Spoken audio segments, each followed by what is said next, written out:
the next piece in delivering on the promise of blockchain, which is democratized access to high quality financial services for the world, we're finally ready for that. And so that's my company called WeFi. So that's WeFi.co.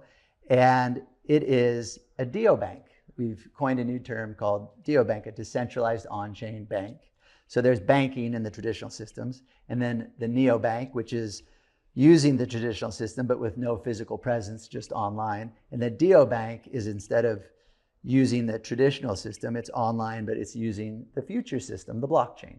And so what that enables is just better services at cheaper rates, because the blockchain does what the regular system does, but just much, much, much more efficiently and on a global scale.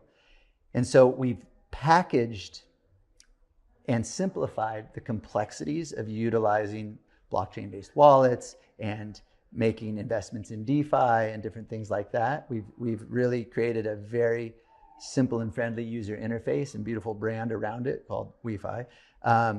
So people can then just get higher quality services. So the first product is a card, and then it'll be lending, and then it'll be actually earning high yield on your savings account, above 10%, and then access to DeFi investments all through this user interface. And has that launched yet?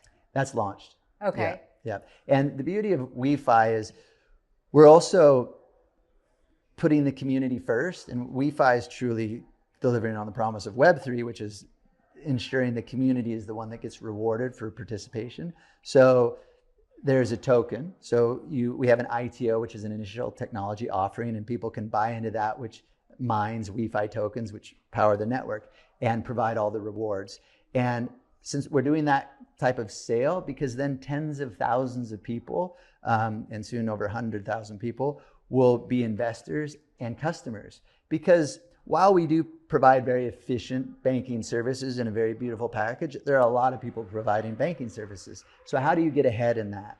You get lots of customers by making them your investors and by rewarding them the most and by giving them the rewards of the network. And the larger the network grows, the more the consumers get. So that's the approach we're taking with WeFi, and really focused on the countries that do need it most. And so very excited about that rollout, going to Bangkok the end of this week, actually, for a big event there, and really proud to see that one come to market also. Right, and you said the countries that need it the most, so like Bangkok, or is that one of the ones that, you know? Yeah, lots of Asian countries, and where there's large populations that are underserved by the banking system, which it's a global problem, that's for sure. Right. But we are focused right now in Asia, but it's rolling out in a lot of different countries. Right, yeah, maybe we'll see it in the United States at some point. Yes, but that, in order for it to come to the United States, it needs to be more than just the regulatory winds that are back. It needs the regulations to be passed and set, and we need to understand how to navigate the regulatory landscape in order to not get in any trouble and make sure that we're adhering to everything. Mm-hmm. So it's in the beginning, it's easier to kind of roll these things out overseas, where we hold ourselves to those standards, but since the standards haven't even been set yet, you just never know what will happen. But yeah, it should be coming to the US soon as well. Awesome. Well, I'm excited for that. So in terms of stable coins and innovation, or just things that you're excited about moving forward, what do you want our listeners to know about, besides the projects that you're now doing? Yeah, I know. Thanks for letting me share about that. Yeah. Look, I'll tell you, for the user, the future is bright. And so AI, massive impact on everything. And to me, AI is going to have a significant impact on the blockchain and our ecosystem and how people interact with the ecosystem. Most importantly, people are going to stop asking, what chain is it on, or which stable coin are you going to use, or, you know, how do I best send the money here or there? They're not going to care anymore, because they're going to ask their AI, or I should say, tell their wallet. It won't even be their AI. They're literally going to talk to their wallet and say, do this, like send $10 to my friend in Japan. Send it in the fastest, cheapest way. They're not going to care which stable coins used or which networks used or anything else. People are going to finally start focusing on getting done what they want done versus how to get it done. So what do people want done? They want to make payments. They want to make investments. They want to be involved in different communities.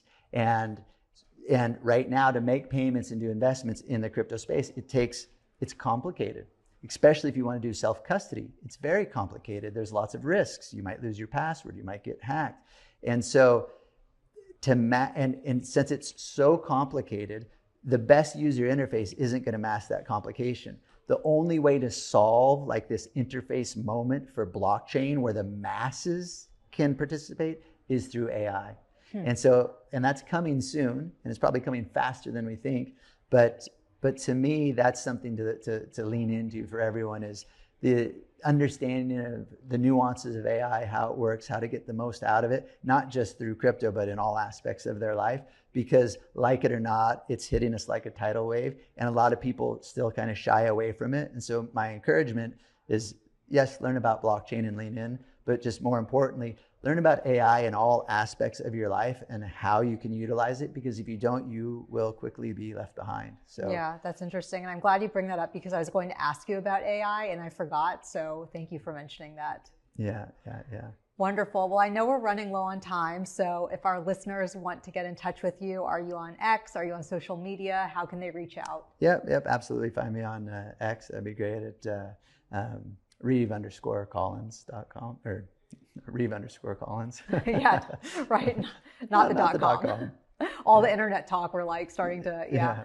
Wonderful. Well, Reeve, it was a real honor and pleasure to have you on the podcast, and hopefully we can do a follow-up. You are fascinating. I mean, you are like, I see you as the creator of the stable coin, and that's just crazy because stable coins are huge now. And so you basically started this movement. So thank you. Had a lot of great people help me along the way, and it's been a wonderful journey. Yeah. Okay. Well, thank you. Thank you.